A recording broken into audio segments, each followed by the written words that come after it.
Every year, humans file millions of patents, new material, new machine, new technology. But here's a question nobody asks. What if the greatest innovator in history never filed a single patent? Just think about it. Earth is doing R&D for past 3.8 billion years. No waste, no pollution, and no backup planet. Termites are building skyscrapers that cool themselves without air conditioning. Lotus leaves clean themselves without chemicals. And whales are redesigning wind turbines without even knowing what electricity is. And here we humans are, still trying to invent sustainability from scratch. So today I want to show you something very powerful. What happens when we stop controlling nature and start copying it? Because the future of sustainable design, cities, and even business is already patented by nature. So watch the full video till the end to understand what biomimicry is and how it can change sustainability forever.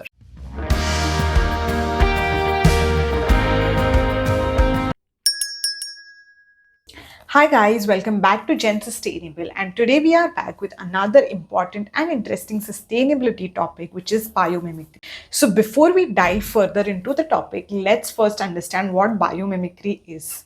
Now, biomimicry simply means learning from the nature and applying those same principles to human design. And no, it does not mean taking a leaf design and slapping it on a building facade and calling it sustainable. Biomimicry is not about looking like nature, but it is more about functioning like nature.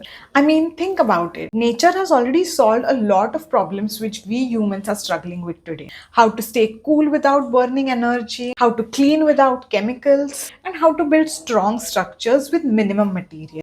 So instead of forcing solutions, biomimicry asks a very simple question. How would nature solve this problem? Now, to understand biomimicry better, we need to understand the three levels at which biomimicry functions. The first one is its form, and this is simply copying the shape or the form from the nature. So this includes something like the shape of the leaves, shape of shells, or even shape of wings. The second one is process. So here we copy how nature actually functions. So things like self-cooling or energy efficiency or self-repair. And the third one is system. And this is the most powerful one. And here we learn from nature how nature works in a closed loop. So for example, waste of one system becomes food for another system. So then we have no waste, no landfill, and there is balance all over. And this is exactly why biomimicry sits so perfectly with sustainability. Because sustainability is not about doing less harm. Sustainability is about designing systems that work naturally, efficiently, and regeneratively. In other words, nature doesn't try to be sustainable. Nature is just sustainable in its own way. So now let's understand how biomimicry can be applied to our everyday life and to our everyday materials around us. So let's start something with very simple, that is materials. Because some of the smartest sustainable designs around us today were actually copied from plants and animals. So now let's first take an example of lotus leaf. Now we all know lotus grows in muddy water, yet its leaves are always clean. Not because it is lucky, but because at a molecular level, its leaf is built up with substance that repel water and dirt. Now scientists studied this phenomena in detail, and this principle was used to design self-cleaning paints and coatings. So buildings were built better. Buildings stay clean with these paints and coatings. Less water is used in washing, fewer chemicals are needed, and that's sustainability without asking people to change their behavior. Now the next example is a wild one. It is of shark skin. Now sharks don't get bacteria the way other surfaces do, because their skin has a very unique texture that physically prevents microbes from building on it. No toxins, no disinfectants, just smart design. The texture is now used in artificial surfaces in hospitals, aircrafts, and even ships. Less chemicals, less maintenance, healthier environment. So did you notice something important from both of these examples? That nature does not fight dirt or bacteria with force.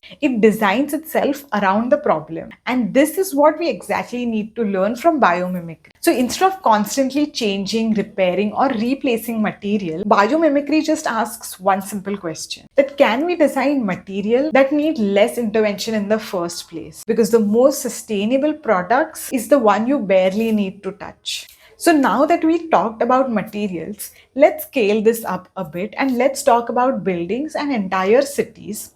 Because if there's one space that biomimicry can seriously cut emissions in, is how we design the spaces we live and work in. So for this, first, meet our little friends, termites. Tiny insects. They have zero engineering degree. Yet termites build massive mansions in extreme heat and somehow maintain a stable temperature inside. No air conditioning, no fans, no electricity. Just a smart way of design. Termite mounds use a network of tunnels and vents. And this way, hot air rises and escapes and cool breeze enters from below. Now, architects studied this system and they applied it to buildings. And these buildings use natural ventilation instead of heavy air conditioning. And here's exactly why this is a big deal. Because buildings are the largest energy consumers in the world. Cooling alone eats up massive amount of electricity, especially in hot countries. So biomimicry just flips the script around. Instead of fighting climate, we design around it. Now imagine scaling this to an entire city level. Buildings that breathe and streets that manage heat naturally. Urban systems that respond like ecosystems. And that's what biomimicry offers. Not futuristic gadgets, but climate smart solutions rooted in nature. The lesson here is simple. Nature doesn't overpower heat. It redirects, balances, and adapts. And in a warming world, this might be the smartest architecture that we ever built. So now after buildings and cities, let's discuss something that you would have never imagined. That is to learn about energy from whales. Now you might be aware that humpback whales are massive yet incredibly efficient swimmers. And one reason for this is their fins. Now instead of being smooth, whale fins have small bumps along its edges. Now these bumps reduce drag and improve control in turbulent water. Now scientists studied this and designed the blades of wind turbines. Now traditional wind blades would struggle at low winds, but whale-inspired wind blades, they generate more electricity at even lower wind speeds and reduce a lot of mechanical stress, which directly means more clean energy using the same wood. And this matters because renewable energy isn't about installing more wind turbines. It is about making the same ones more efficient. And higher efficiency means fewer material, less land, and lower cost per unit of production. And all of this without inventing any futuristic technology. And this is the deeper lesson of biomimicry in technology. Nature doesn't rely on brute force. It relies on optimization, tiny design changes, and massive performance gains. And this doesn't stop at wind. Nature inspires better solar cells, efficient movement, and energy saving systems. The question isn't whether nature has solutions. It's whether we are smart enough to identify them. So till now we have discussed about biomimicry in materials, buildings, and energy. But now let's discuss something even bigger of how biomimicry can be used in the way we operate business. Now in nature there is no concept of waste. Waste which is of one organism becomes food for another. Dead leaves become soil, heat becomes energy, and output becomes input. And nature runs on this closed loop system. Now compare this with how we operate businesses today. We extract resources, we manufacture products, we sell them, and then we dump them into waste. And that's a straight line, and nature never designs for a straight line. And this is where biomimicry and circular economy come together. So instead of asking how do we manage our waste, biomimicry asks that why are we producing waste in the first place? And this way ecosystems teach businesses these three powerful lessons. The first one is design for reuse and regeneration. The second one, build feedback loops so systems correct themselves. And the third one, think in relationship, not in silos. And this is exactly how nature functions. And for businesses, this isn't just philosophy. It directly affects resources, cost, risk, and long-term resilience. Now, less resource dependency means less waste disposal, which means more stable supply chain. And in a world facing climate shocks and resource scarcity, nature-inspired businesses are risk-smart models. And this way, biomimicry reminds businesses something very simple, that growth doesn't need to mean destruction. In nature, the system that survives the longest are the ones that give back from where they take. And now, if you're a fresher or a student, you must already be thinking that how does biomimicry impact my career? Fair question, and let's dive into it. And here's the most important part. Biomimicry is not a single job role. It's a way of thinking. And companies today are not just hiring degrees. They are hiring people who can solve problems and think in a systematic way. And this is exactly where the knowledge of biomimicry is going to help you. And this system thinking is going to help you in several job roles like sustainable product design, green architecture and green urban planning, ESG consulting and innovation teams, circular economy and material resources. In all of these roles, the real skill is the same: connecting problems instead of isolating them. And no, you don't need to study biology for 10 years to understand this. You just need to be more curious and more observant, because biomimicry tells you to just ask better questions. That how will nature solve this without generating waste? Or how does this system self-correct itself? Or what happens at the end of this product's life? And employers care about such people who can think in a systems manner, because sustainability problems today are very complex, like climate risk, supply chain disruption, resource scarcity. These are not single solution answers. This requires a system way of thinking. And people who understand biomimicry naturally are long-term thinkers. And long-term thinkers are exactly what sustainability teams demand. So if you're a fresher, don't think of biomimicry as yet another topic to memorize. Think of it as a mindset that you should build when you walk into interviews, projects, or any real-world work.